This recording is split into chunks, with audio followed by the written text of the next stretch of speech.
Welcome to New Cyber Frontier, bringing you the latest news on cybersecurity and the local Colorado economy, focused on cybersecurity industry growth and initiatives that support cybersecurity economics. We hope this special series on blockchain builds your excitement for a possible future which empowers individual privacy. Please follow and participate as New Cyber Frontier is supporting a grassroots community effort to empower the individual in the digital age. Check out privacyforthepeople.org to see the upcoming crowdfunding campaign. Now sit back and enjoy as we introduce our great guest for today's show. Welcome to today's episode of New Cyber Frontier. On today, we have a special effort continuing our series on blockchain, and my guest in the studio with me today is here to help me get out this message. As Dr. Eric Huffman, a lot of you might be familiar with. He's been a guest on before. Dr. Huffman is the founder of Handshake Leadership, also works here at SecureSet as an instructor, and interesting, the founding researcher for cyber psychology. Yes, sir. Tell me a little bit about that one. Yeah, cyber psychology, it's the mix between computer science, cybersecurity, neuroscience, and psychology. Is focused on how does the human brain work when you're online, because we know phishing's been the number one attack for about 15 to 20 years straight, and I'm researching to find out why that is. Why is the user always the number one threat? Why do we dumbly click on stuff in front of us without thinking? Exactly, and we have some pretty good ideas. Research is going very well. Interesting. All right. So the thing, though, that we need to talk about, we'll let you say a little bit about it now, but definitely at the end, is your Handshake Leadership. Tell us about that effort. Handshake Leadership, we do organizational development, leadership development, and cyber education consulting. So we work with teachers, K through 12 teachers, to teach them how to teach cybersecurity. A lot of people do a lot of great things for kids, and we feel sometimes the teacher in the classroom is neglected. So they'll go off and have some fantastic cyber camp and then come back into the classroom where they spend over 90% of their time. And they could teach the teacher, probably. Exactly. So we're bringing the teachers up the par to actually contribute at that level. That's interesting. Yes, sir. Definitely. So a little bit of background there, Eric. Today, though, we're going to talk, this is our late week podcast, we're going to talk about what's going on with this Privacy for the People effort here. And Eric is a little cold on this, which is good because he can ask some questions. He's representing you out there listening, and he can ask the questions that are going through your mind. Hopefully he will. But this Privacy for the People is an interesting effort, as it didn't really start out to be this. But when we look at, let me get my, if you're on video, you can see the slides as we're going through, and we'll leave this up so you can all see what we're talking about here and get some visuals and everything. But, we're backdropping this against the Constitution. The people, basically demand our right to privacy. We're looking at what is the digital landscape like right now, and it's not very friendly to the individual. That's true. And that's what this effort is all about. And it's if you think about where does privacy get its foundation, and I've done a lot of research on this, and there's some pieces missing. Right? So the Fourth Amendment, 1791, says you have the right to privacy, from the government seizing things, coming into your house, unreasonable search and seizures. Right? The Fourth Amendment applies to you in your home, but it's not out in public. It's kind of that public versus private. Yeah, because things have changed since 1791. Exactly, where we're going now. Privacy. What is privacy? What is privacy now? So what is not addressed at all in the Constitution, in anywhere that privacy is addressed, is how that applies to what I call data proxy agents. That's your Facebooks. That's your Googles. That's these companies that have our data for some reason, whether we gave it to them or not. There is no addressing this in any of the thought process around privacy. Okay, so we thinking if the information that some would say we willingly give up. So if you post something online, or if I create a Facebook account, I'm willingly giving up that data. You're seeing that as private, and that information needs to be held to a standard. Well, let's say that it's just not addressed. And listeners and yourself can decide, Okay. is that mine, or is that, right now our laws seem to say whoever can get their hands on it, have at it, right? Yeah, it's kind of the Wild West out here. Yeah. It's kind of the So, Wild I mean, West. and this slide says it all. We get people up in front of Congress bumbling over their words. And really, all that Congress wanted to hear from that whole inquiry was, do you feel like you own everybody's data and you can do whatever you want with it? And his answer was yes. Yeah, Yeah. that's true. And, read these headlines from across the globe. We're looking at, it's the next civil rights movement. That's very interesting. Very interesting. What is it that we should have, and how do we get it? Is it something that we have to do with technology? That's kind of a question let's explore here as we talk about what is the privacy for the people. Because I'm flashing up here a chart about a cryptocurrency. And most of us are familiar with blockchain. Cryptocurrency was the first application of it. There was a promise, then a hope, then a possibility that we're going to decentralize, not have Big Brother in the picture, not have a government controlling at least the monetary. Did it work? Or is it, in this graph, just another tool of the banks? Yeah, it's interesting because what we're teetering on an ethical boundary in incorporating technology and culture within that. Mm-hmm. We're trying to redefine what the Constitution says as privacy. What did they determine as privacy, and how can that apply within a cyber environment, within a digital environment where information is created at an unbelievably quick rate, and we have And plenty of solutions. who owns it? Whose is it? Exactly. It's kind of who owns the internet. And look at the reality, right? Many of us in cybersecurity or in privacy and security have seen this picture. And it's somebody tried to collect all the companies that have cybersecurity products or security and privacy products out there, right? So we all know that you just buy all these softwares and you're going to be safe and secure and have your privacy, right? Yeah, that's You're good with that? What's the price tag on that for one? And will any of them work together? Nobody really knows. yeah. I mean, it is the Wild West. You coined that perfectly right. Now let's think. I love this slide because we'll look at some historical pretense to this. All these black and white pictures, if you're looking at the video, it's a bunch of cars in the transportation revolution, we'll say back in the 20s, 30s maybe, right? And just flooding the streets everywhere. All these cars, these black and white pictures, people with automobiles T-boned and going every which direction in traffic, right? And what's missing from all these pictures? Cars are in mass production, are in mass use. And what's missing is the uniformity that we all know today. Yeah. It took 50 years of cars in mass production just to discover all the pieces.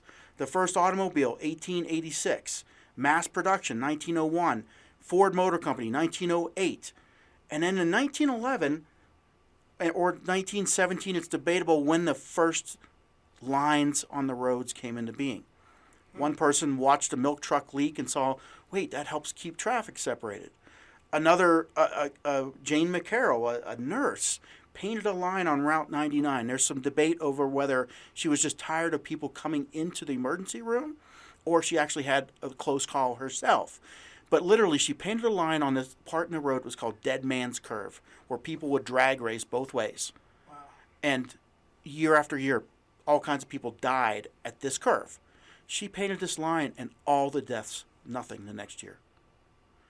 Interesting. We ran into, and in 1939 it took before we got all the pieces inside the car, the turn signals, the lights, the different indicators, just putting all the pieces together to make uniformity controls for a whole revolution, a whole change in the world as we knew it. Okay. And I heard just a couple months ago, we're 50 years into the technological revolution, right? Sure. Let's take a break here from our sponsors. We'll be right back in a minute. Cyber Resilience Institute helps build strong cyber communities designed to prevent members from attack. Like building a neighborhood watch, it takes coordination and a sharing community to protect our identities and valuables in the virtual world. Typically, we hear that organizations know they need to do something to protect their cyber assets, but don't know where to begin. Let Cyber Resilience Institute help your community create an action plan. Cyber Resilience Institute will build your community or business marketplace so that it is designed to support a collective cyber defense. Contact them for more information at cyberresilienceinstitute.org. All right, welcome back to New Cyber Frontier. On today, the special issue talking about blockchain and privacy for the people. The privacyforthepeople.org campaign that we're helping to sponsor with a group that does blockchain, which we're just getting to now when we talked about, before the break, uniformity in the transportation revolution. Blockchain is now the uniformity of the digital age. Okay. Now, take that as a statement, and we'll explore that as we continue to go on through this conversation. But a lot of people have realized this and said, hey, this is that uniformity. These are the things that come together. And in Colorado, this is where this effort gets its start here. Senate Bill 18, year 2018, 086, the number was, cyber code and cryptology for state records was passed into law. 97% of our legislators voted, and I sat and went, as myself and my partner, Senator Lambert, were the sponsors on this bill, wrote this bill. We sat and went through all the houses and told them and explained to them what it was that blockchain could do, because there's a big interest here in Colorado in individual rights for citizens and privacy for citizens. And they sponsor legislation every year, throwing at whatever they think will stick, trying to find a way to hold the government accountable. 97%. It's bipartisan. Across the board, they're all in support of making Colorado a spotlight, a center stage for a new revolution in privacy and individual rights. Okay. Go ahead, you get a question? So innately, one must understand that privacy is different than security. Privacy can be baked into security. Mm-hmm. You can be private but not totally secure. You can be secure but your information not totally be private. My take on that has always been privacy is what we have to implement security to make. We have to design our security.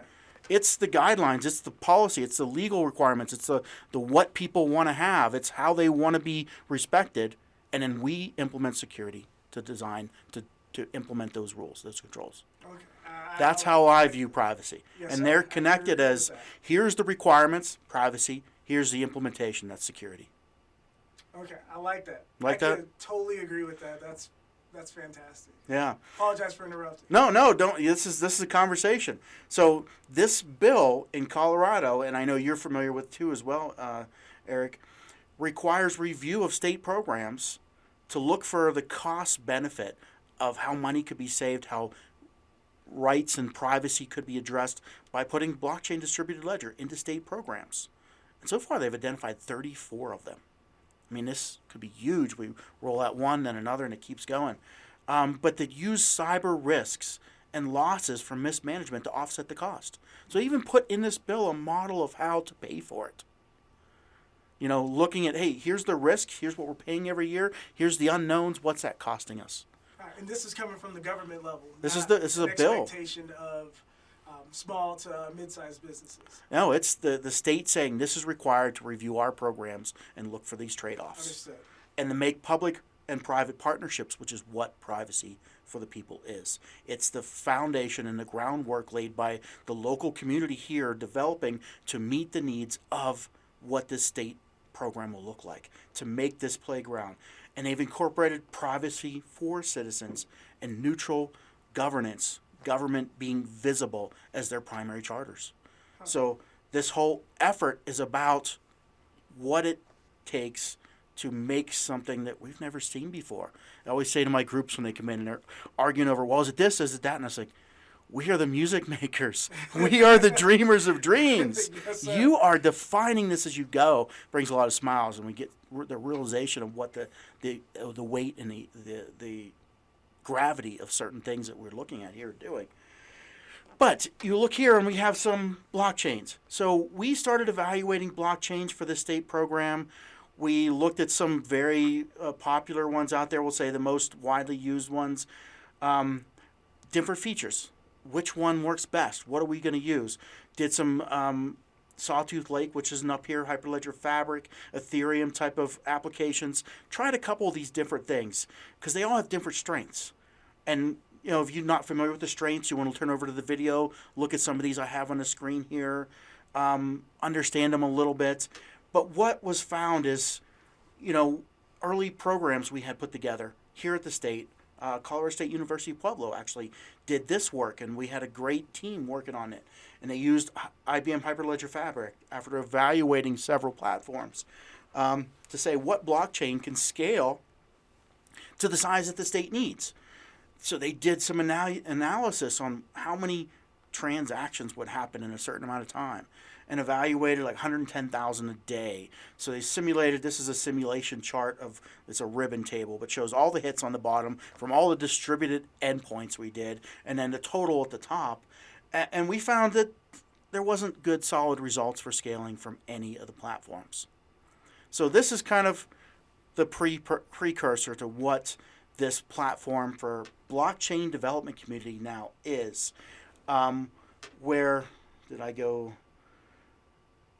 There's some serious limitations to every one of the platforms out there.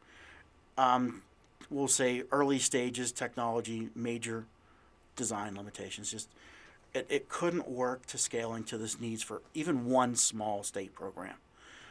So we looked at what's the best of both worlds to start from one, make some changes, make some additions, make some strengths and weaknesses. How could we design in and see problems here with like some of the key permission-based. Large storage requirements are just blowing up with data.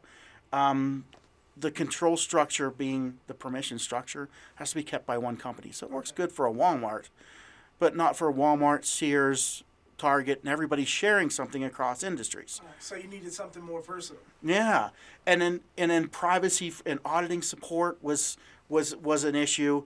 You get over to Bitcoin, it's totally open, and those type of cryptocurrencies are neutral across industries for everybody to use, but they're running into performance problems. There's limits in how many transactions they can do, how big it's going to get. It works now 10 years later, but in 100 years, it reaches a size, it collapses on itself. Yeah. It already takes 2 weeks to go back through and verify to the Genesis block. It just doesn't support indefinite life expandence. In regards to power and energy consumption alone, it's just going to... Exactly, and that energy, that impact. That mining of crypto, of Bitcoin, is, you get like $3,000 for a Bitcoin now. I think 3 to 5 is where it's rolling in that range. Worldwide, they're spending hundreds of thousands of dollars to mine every coin, and that energy could possibly is a big contributor to some of the greenhouse effect that we're seeing. I agree wholeheartedly because just the sheer amount of power you need just to get a single Bitcoin mined is it's just going to continue to grow exponentially. Yep. So there's definitely huge issues there. And then things like Ethereum, when we went to smart contract, great concept, great idea. But now they enabled Bitcoin to grow with as big as a contract as you wanted to put in every block. And the size just is exploding. And the ledger growth, and there's kind of no thought process for how to handle things like rapid transactions and decay over the growth. So all these kind of challenges led to the blockchain development community starting with a common ledger idea and having a solution for every one of these problems. So they've designed in a ledger that will scale indefinitely, has neutral governance, has the back-end support for auditing, no mining, no wasted, has an end-of-life size control, minimal transactions, very rapid, use the most rapid type of blockchain for making transactions out there as the groundwork to work from, and built offline storage because one of the other big things I think we missed on the first slide was privacy versus visibility. You have to have that balance of things that are public, but yet the who did it's private, and that control wasn't there. And then individualized data models and even data sales, digital rights management. All these things looked at what is this effort, privacy for the people, about. 18 months now, this group of students motivated beyond any end. I can't believe it sometimes when I'm at the meetings and how far they've come. They started with a concept, with an idea of how to, get around all these issues. And they've designed a public ledger that has all these pieces you see on here that takes and has a solution for every one of those industry limiting problems. And it adds the ability that the state needs, the cross-jurisdictional, the data control, the privacy balance, the transactional for paid service ownership, and the auditing and governance back end with accountability. So anything done under an auditing structure is visibility for people to see who audited it. So they can see who audited, but they can't see who did it. An auditing right now, legal jurisdiction requires if they issue a subpoena, it's public. If they issue a court ruling, it's public. All those things, though, the only thing that has to be done is they have to make the public aware of it, but contain the private contents related to the person it's about. So that balance. But the if you think of programs like Medicaid, one of the big pushers for this was an evaluation by the state of Colorado on Medicaid. And I'm going to talk about that after we come back from break. We're going to hear from our sponsors. Be right back.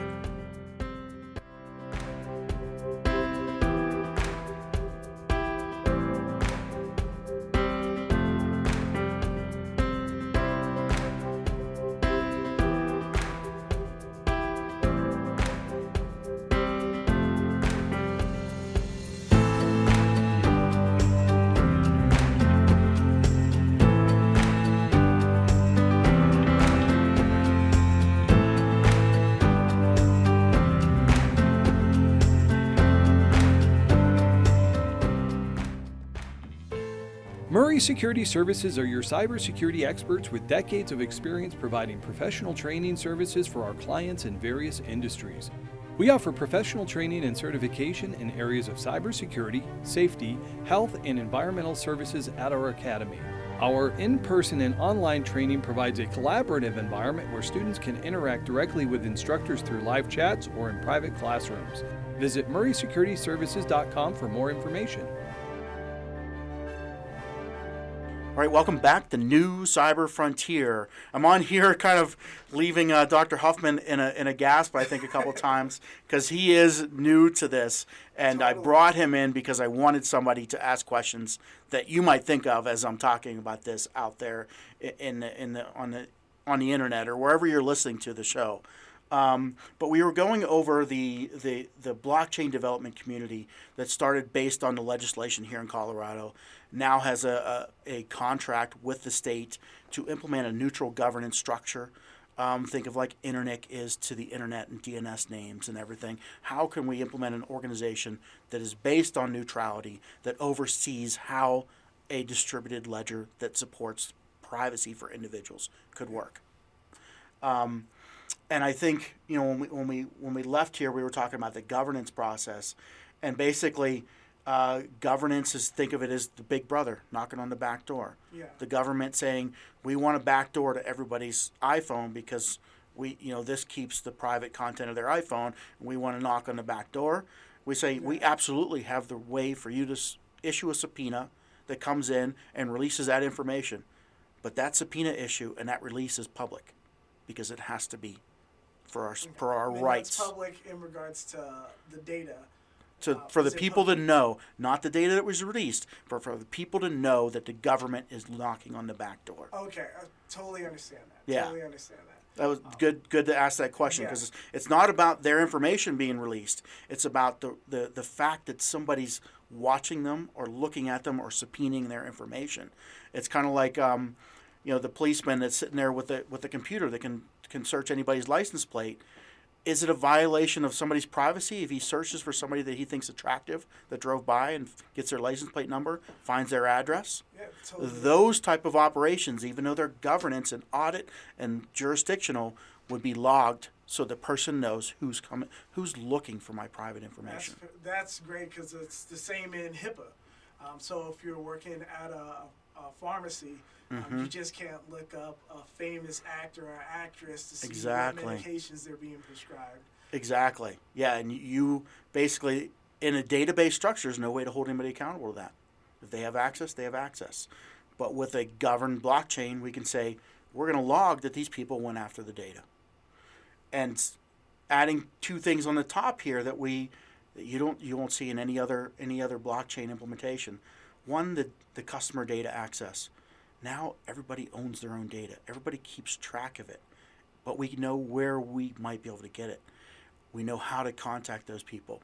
So it adds an individual data sale model, a mom and pop business on the internet, the way to sell privacy, integrity, over time, rights to usage over time, which we know is digital rights management. We're taking and enabling the individual on the internet by making transactions that empower their privacy. So, for example, if I'm understanding this correct, let me know if I'm wrong. For example, if I give a medical doctor, access to my healthcare information, I can open it to that doctor and then close it back myself. For a certain span of time, Huh. opened in a certain view that is permission based. So the doctor can get this information, the pharmacist can get pharmacy information. In obviously that example, they may cross pollinate in some, but if Absolutely. I want to separate who has access to what data, I can do that. And the fact whether they actually got in and opened the data also becomes transparent to you. Huh. That's Yeah. That's Now think fantastic. about right now, what is a medical company, we'll go into medical because you're talking about that. If they want 1,000 people to have a certain disease for research, they go pay Google. Yeah. In a model like this, they pay 50 cents to everybody as an individual. We change the game. We give the rights back to the people. So you own your own data. Yeah, Entirely own your own data. yeah, It's not relying on This- someone else. exactly. And the reason, I mean, you'll see some, big companies are supporting blockchain selling of, blockchain cloud services or whatever. But the biggest companies make money from your data and from having everybody's data of the same type. And if people if that visibility starts to go away, it becomes disruptive for some big players in the industry. It's a game-changing technology. Yeah, you're correct on that. In regards to blockchain, this seems amazing for privacy. If we're all using the same blockchain, just to calm curiosity, because someone may be thinking, if we're all using this particular technology, are we then inherently throwing all of our eggs in one basket? And that's a perfect segue into what we're moving into, because that is something that has to be addressed on here. Are we, one, the technology limitations. Two, how can we separate this out so that we have the information, we'll say, protected? For EMP is actually one of the use cases they're looking at. Think of a RAID array that puts data across several drives. Yes. Blockchain now gives us that capability to disperse data geographically with our distributed ledgers so we can recreate it later. Just hold that one for thought. And the last segment on there in disposition is a way to think about, we don't have to keep data forever and have to go back through all the data continuously, is designed right into this privacy for the people blockchain. So what does this look like? This marketplace, we're calling it, user-empowered marketplace. Adaptable to any business model, individualized data controls we just talked about, transaction contracts, basically the smart contract concept, done a little differently for this licensing model. One of the things needed for governance is the ability for a state to say, we issue you 100 licenses to do 100 transactions. Now on a blockchain, an individual or a company can use that same model, make a transaction, and issue licenses for somebody else to use them. It's a game changer. Wow. Everybody has the same control and incentivized for engagement over time. So changing from people mining to get that Bitcoin right away at the tip of the blockchain to how do we incentivize people to be involved long term? That was a key feature of this effort. And it really helps now to have people have their own business models. individuals, mom and pop shop type of thing. Other things that are almost byproducts is, think of now, if you have people's transactions performance over time, you have a trust. This whole platform is based on building trust and keeping determined who has the most trust and what levels of trust they have, which is directly related to risk. Now, quantifiable risk and quality are byproducts. It's a game changer in several different areas. Cybersecurity controls built right in, which is something that is a whole nother topic. Yeah. We'll just say that with the incentive model, the ability to make people do something at a certain time, I call it positive presence on the internet, is basically doesn't exist. We have the right to enforce positive presence and the ability to.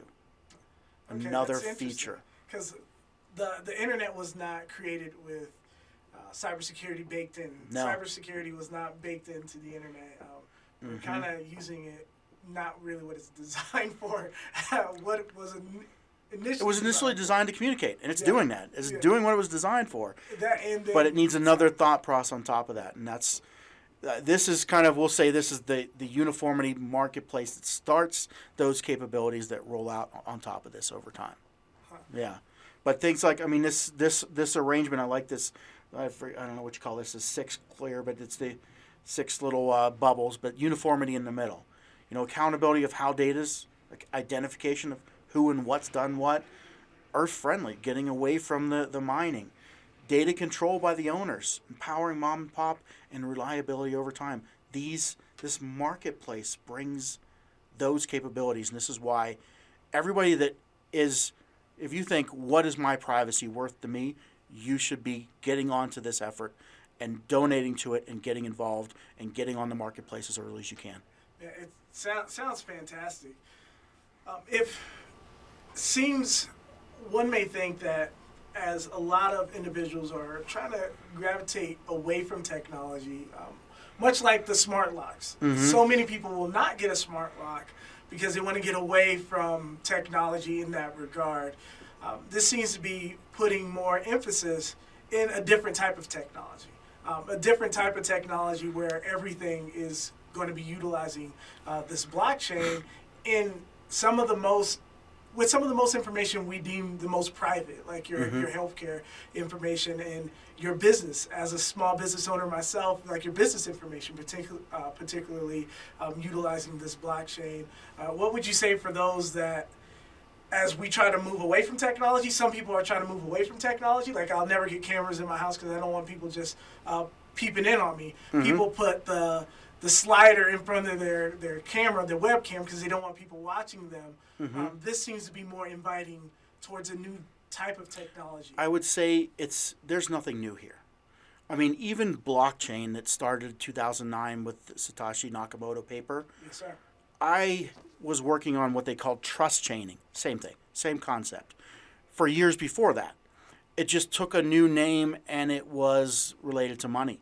So it was speculation and people's fascination with the money aspect. Yes, sir. Even with blockchain and all these pieces, it's more of a coming together of social uniformity. All the pieces are there. We're just now saying we're taking a social look at the needs for managing and organizing our data. Okay. I'm not saying put things on the blockchain that you wouldn't put on Google, because you already put them all on Google. I'm telling you, you guys, you think that you don't have this stuff on all these engines up there?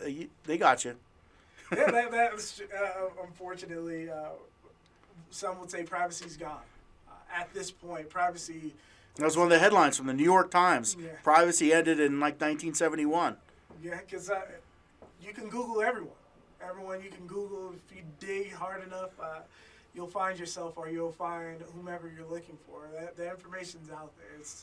I would say this is a social effort to try to start taking that control back and enabling the beginnings of the tools that do it. That's all we're doing. Just putting the pieces together. Yep. That's exactly. So when you look at what does it take to do something like this, and this is kind of the first public look anybody's had at some of these pieces, but think about what the internet is. The internet is made by a reproducible engine we call the router. Millions of them out there, and they just relay data from one place to another. And then a service domain name service that takes what name you have, registers to a number, where to go get it, and everything. But between these two kind of engines, they're managed by Internet, I believe. Yes, sir. It's a non-governing body that Yeah. manages it worldwide, and they just say that no two people have the same domain all over the world. We have different numbers. We keep it all separate and everything. But these two services, a router, which is just a physical piece of equipment, and a domain service, which is another equipment that you might get at your company, a domain router, a domain name service, Yeah, DNS server, DNS server.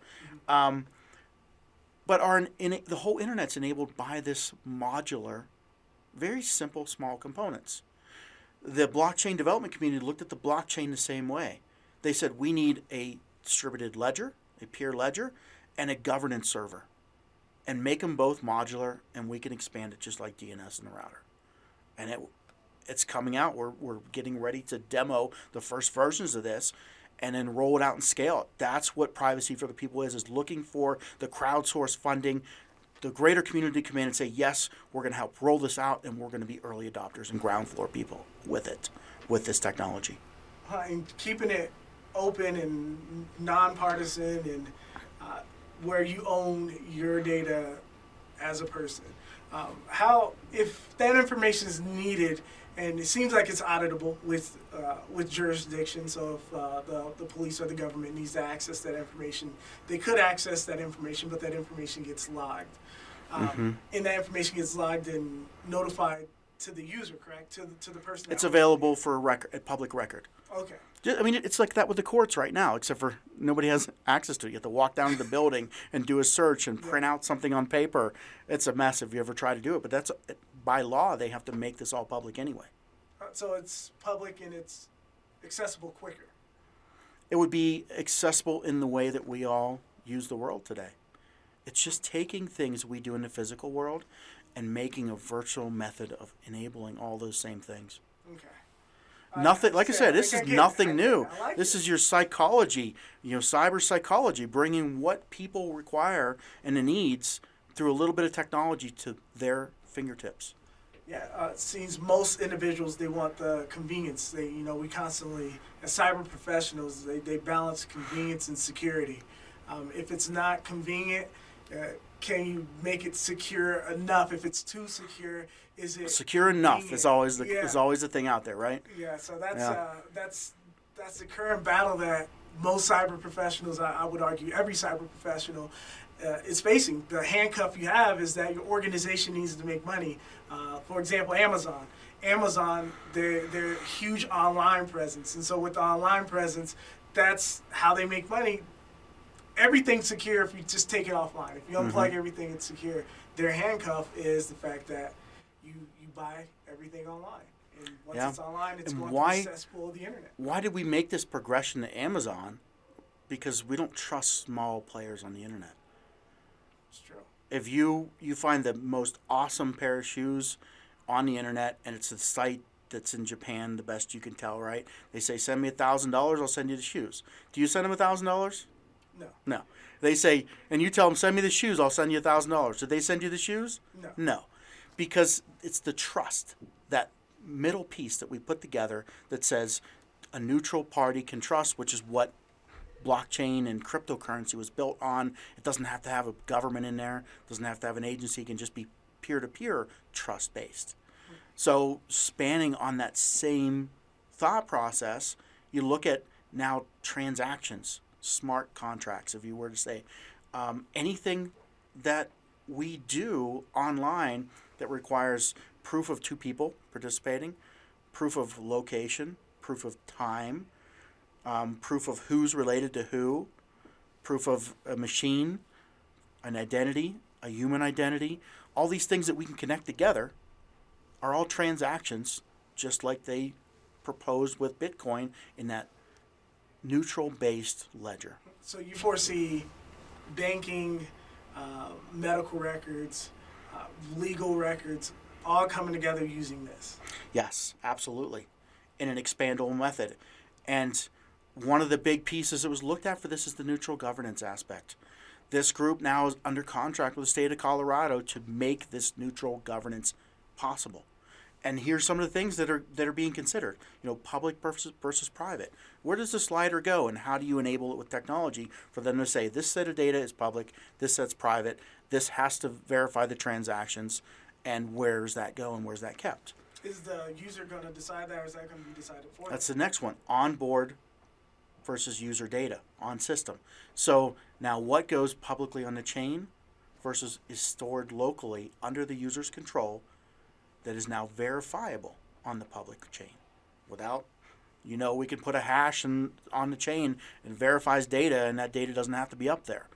That separation is built right in from the ground up. What doesn't go on the chain, can they decide? They can decide exactly. They What doesn't slide go the on? scalar, whatever they want. Whatever you label as private doesn't go on the chain.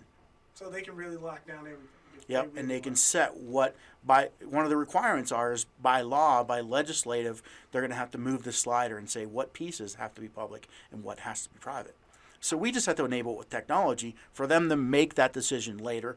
That's what we mean by neutral governance. I can foresee a lot of people thinking, because you brought up Mark Zuckerberg, which is absolutely. I didn't say that name. Well, you didn't. Okay, you did not bring up Mark Zuckerberg. If you didn't catch that, rewind. But if I can imagine some people thinking that with this, is there plausible? You may not be able to answer this right now.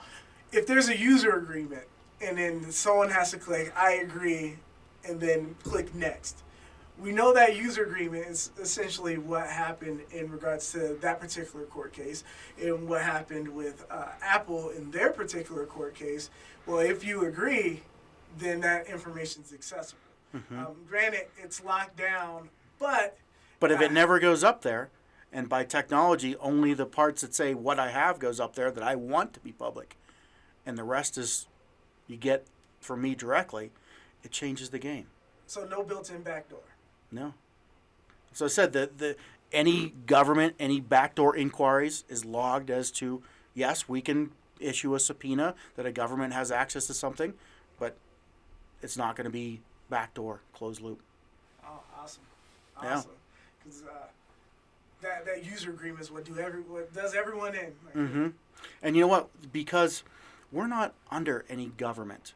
This work is sanctioned by the state of Colorado to have privacy for citizens as the primary charter. To spur business development is actually what the local Colorado Springs effort's about. And these two are coming together as how do we make a grouping of people able to have their own company online and all grow locally. So it's an effort that's looking at non-Big Brother, we'll just say. And when you take Big Brother out of the picture, it changes everything. How do you foresee this growing without Big Brother getting their hands in it? If we're going to use medical records, the Department of Health is going to want their hands in it. If we're going to do transactions with this, that's what these pieces here are. They say what parts are public, what parts are private, and they set the requirement. That's what the third one is. That data proxy agent and regulatory requirements, how's that balanced? What parts have to be regulated? They can label those as have to be private. What parts are allowed to be public? And what parts may the user decide is public and private? Sets that third kind of dichotomy here of where do you put the slider? Like I said, all we do is enable the technology for them to decide later. And I always tell the guys this when they're developing, it's like, okay, if you've designed something where we're making a decision, we're not looking to the governance platform for what's the recent legislation telling us it is, then we've messed up and we have to go back and reset. So you foresee Big Brother being okay with hands off? On the state of Colorado is okay with hands off. Whether a federal government wants to be more proactive, it would just register that they're being proactive. It's the same things we do in the current world, just with technology solutions to scale to the numbers that we do with online transactions. So regardless, the user will be notified. I would say the information would be available. Whether we send notifications to everybody, I think is overwhelming, But think of how do we trust people? Have you ever done any study in trust, and I had to do Yeah. a lot of studies in trust. We actually trust people from how they relate to us in individual instances of that we consider trustworthiness over time. Yes. And we don't actually trust people that are perfect. We trust people that make minor mistakes and then rectify those mistakes and just don't do it too often. So there's this balance of how people trust based on the psychological effect, but we can only hold those trust, understanding, relationships with 50, 200 people, in that range, people that are really talented, 400 or 500. How many people are you connected to on the internet? Millions. And this is why we just all default to trusting Amazon and the big guys, and they've actually implemented this with their policy. Basically, that policy, it says, if you don't get it, we just ship you out another one. And if you get both of them, you keep them both. That's that infraction, that trust validation that they took care of me in my interest if they made a mistake. And it actually, with the psyche of how people work, it increases their trust of an organization that does that. That's true. What one could argue, or not argue, we'll say that people are innately told to trust the individuals that currently hold that data, that currently hold their EPHI or their PHI, and that currently holds their PI and their social security number. They're told to trust. So you don't really have a choice. I don't think you have even if somebody tells you can't trust them, I don't think you have a choice. Yeah, you're right. There's plenty of people that do not trust those same individuals, but they're going to hold that data regardless. Yeah. And they have access to that data regardless. Do you foresee a transition period from going from our current system to this new blockchain system? Well, I would say that what we're doing is basing everything on trust. So keeping track of trust as transactions occur over time and doing it with an algorithm that matches how people view trust. And those things like some of these next jurisdictional things, data aggregation and jurisdiction. Now we know who we trust. We might have models that say if they're not allowed to have certain levels of data, of my data, if their trust is low. If their trust goes up, I'll give them more data. I'll allow that, or more access to my data, or easier access to getting it from me. I don't have to think about them as much. But as soon as we have trust calculated now over time, we turn the switch and the marketplace is off, privacy for the people's up and running. 2 months later, we have 2 months worth of transactions. A year later, we have a year's worth. And all that shows your trust. We're not going to have trust ratings beyond when we turn the switch on, beyond when your program enters the ability to track trust with immutability. So it's going to happen over time based on who's on board. But if you think about it in terms of this is a way to make ethics and trust profitable. So people aren't going to walk around with a social responsibility or a social score. Like you have a score of 100 and I have a score of 20, so no one will do business with me. It's kind of like that Black Swan episode, if you've seen that. Think of it as your actions over time build how reliable you are. And people might go after somebody that has lower trust, but it's higher risk. And you might have to have lower rates. And the people with high trust might be able to charge more. Now you have built-in quality control. So kind of like a credit score. Yeah. When before you get a credit card, you'll have this particular trust score as a user in this environment. Some people would fear that. Some people would fear that. I would tell you what, that was the one person in the state that we had, out of all the legislators that voted on it in Colorado, we had 2 that didn't vote, that, what do they call that, recused the voting, just to say, I don't really want to vote either way, and 1 that voted against, 1 in the whole state. And his thought, the reason why, and I talked to him afterwards, and I think we kind of came to an understanding it's probably not as valid as he thought, but he said that, I'm afraid the state would have too much power. And that's what we're looking at here. We're looking at a state that wants to limit the authority and the power of government. And that's what this whole program's about. Yeah. Well, would they give... Well, who would control the trust scores? Is it kind of like it would be a calculation, an algorithm. Like a rating? That was public. The algorithm would be public when we release it. Yeah. So people just can't thumbs up or thumbs down you as you No, walk by. Like, it's hey, you not. stepped on my shoes. It's generated by your activity, not by somebody else's opinion. So your actions is going to generate Yep. your particular trust level. Mm-hmm. And as you go up, you're viewed as more trusted. As you go down, do you fear people And you're will start viewed as shunning trusted people away? you're viewed as trusted by your continuous participation over time. So the more you participate, the more trusted you become. Yeah. So if you're a newbie to this situation, they know that Mm-hmm. proceed with caution, maybe. Exactly, which is what we do as humans anyway. Somebody new comes in, we proceed with caution, right? So those dichotomies, and this now is if you're looking at the screen, is a picture of what the ledger looks like with all the main pieces. And this is where we talk about economic development now. Every one of those colored blocks has hundreds of companies, hundreds of business models, whole entire multiple hundreds of industries in those. And by designing the minimal components necessary to support them all, the marketplace is being designed with stubbed out these components that now every company, every individual can develop their own business model on top of. So it enables now a parallel growing, expandable indefinitely, distributed ledger that everybody can do their own business model on. So how would this marketplace look? You referred to it a couple of times, and I want to make sure I fully understand when you say marketplace. It seems like, is it just an online shopping mall kind of per se? No, it would be a place where everybody does their transactions Okay. and keeps their data That's stored the bank. offline. Yeah, it'd be the distributed ledger, the verification of everybody's transactions, the participation over time, the incentive model of how you make money, how you are paid, all is involved with the marketplace. So that's the What your hub of business everything. is data, anything data. Technological age, anything you do with data, whether it's manufacturing, entering stuff into the supply chain, transitioning it from one place to another through the supply, ownership transition, paid services. I'm just reading off the blocks on the screen if you're looking.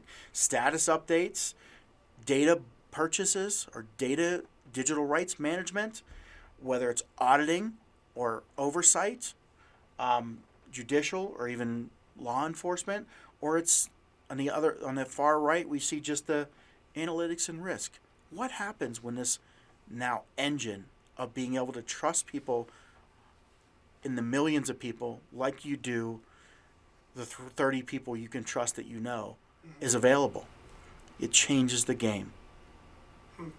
So the marketplace is the hub of everything. The hub of everything. So Think of it as like an internet. It expands like a router, DNS server. How many routers are there in the internet? there's millions. Millions. It can expand in that same method indefinitely. And so And that's what the design is about. Yep. the marketplace will continue to grow.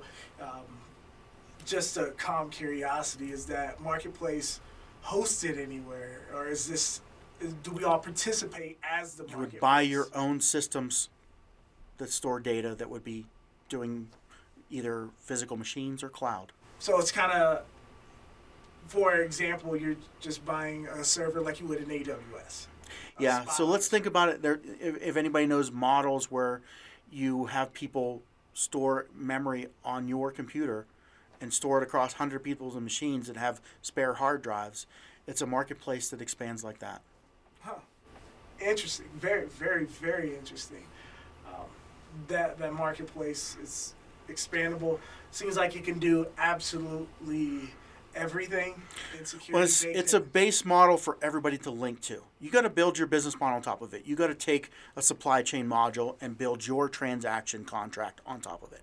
You have to design your little handheld device on top of the software that supports one of these modules. And that's what I said. Our call to action is we want anybody out there listening to get involved, to come support the effort. They're doing a crowdsourced funding, and the highest level of funding, I think, is like $500, gives you access to actually get to be a ground floor developer company on this marketplace. So And you that's get what it's first about. access. Yes. So the earlier you adopt, the earlier you participate, kinda Absolutely. the better off you'll be. Absolutely. Come and learn, understand, participate, And I would just ask, what's your privacy worth to you? Privacy is everything. If you have a value for your privacy, log on to Privacy for the People. We're not starting the crowdsource funding until October 22nd because we want everybody to be ready. We want everybody in the cybersecurity industry that's listening, everybody in the world that values privacy, to know about this when it goes live and come and get involved. We want this to be ground zero. I would argue that's fantastic. Everybody should get involved in this. We all have blinds on our houses. We all have locks on our doors. If you don't value your privacy, why you have a phone? Exactly. Privacyforthepeople.org. Everybody check it out. Thanks for joining today, too. No problem. Thank you for having me. Eric, we went a little bit long, but tell us a little bit about your effort and how people can get involved with the Handshake Leadership as well. Handshake Leadership, just all we would ask is just give us access or help us work with the school district, a particular school district. That's our main focus in the cyber community. We want to raise the bar with cyber education in the K-12 realm because as of right now, there's no difference between... So if somebody's a school or an educator that wants to train their teachers, they should reach out to you? Please do. How would they get a hold of you? Give them a site. Handshakeleadership.com. Okay, handshakeleadership.com. You heard it here on New Cyber Frontier. We hope you have enjoyed this episode of New Cyber Frontier. Remember, please follow and participate as New Cyber Frontier is supporting a grassroots community effort to empower the individual in the digital age. Check it out at privacyforthepeople.org. Also, make sure to join our mailing list so we can keep you informed. If you have an idea, if you have a question you would like to hear answered, or if you just want to get involved in what we're doing, reach out to us at newcyberfrontier.com. We also encourage you to visit our sponsors links because they are the ones that really make this show possible. We look forward to seeing you on the next episode of New Cyber Frontier.